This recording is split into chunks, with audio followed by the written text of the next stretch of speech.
Hey guys, the 2021 Men's US Open Final just ended and Daniil Medvedev, very deservingly so, got his first Grand Slam title against Novak Djokovic. But the reason why I'm making this video is because I feel so bad for Novak. He was basically trying to achieve the unachievable. There was just too much pressure, and as great as Novak is mentally, even he couldn't handle this pressure. They showed him at the changeover in the third set at 5-4 when the crowd was chanting "Nole, Nole." Novak was crying his eyes out. I've never seen him cry like that. You can just see how much pressure was on the line, and he simply couldn't perform at his normal level. And a few tactical things that Novak did wrong in this match. He was coming to the net way too much. He didn't win that many net points, and Daniil Medvedev is a really good passer. And I think the reason why Novak was coming to the net so much, he wanted the points to end sooner. I saw him hitting his legs in the second set. He was so tight. There was so much pressure on him.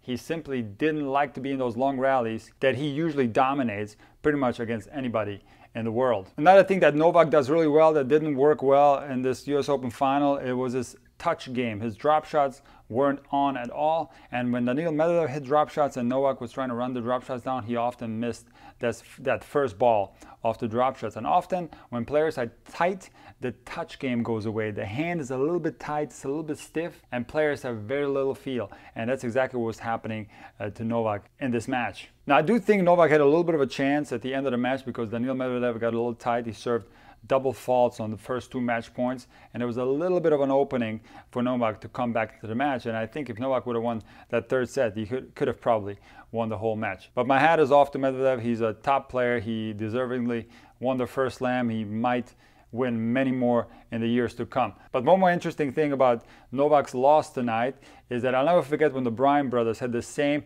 thing on the line. They won the first 3 slams of the year and had the chance to win the US Open and get the Grand Slam, and they ended up losing in the semifinals. And unfortunately, the Bryan brothers never seemed to recapture the form that they had in that particular year. So my hope is that Novak can recover from this loss. I cannot imagine a worse loss from a mental standpoint, because when do you get another opportunity to do something like this? It is so difficult to even win 1 slam in a year. And mind you got to win the first 3 to have a chance to win the Grand Slam. So Novak probably thinking that he might not get this chance again. So I'm hoping that Novak can recover from this and give himself another chance to do it, because in my opinion, he is the greatest player of all time.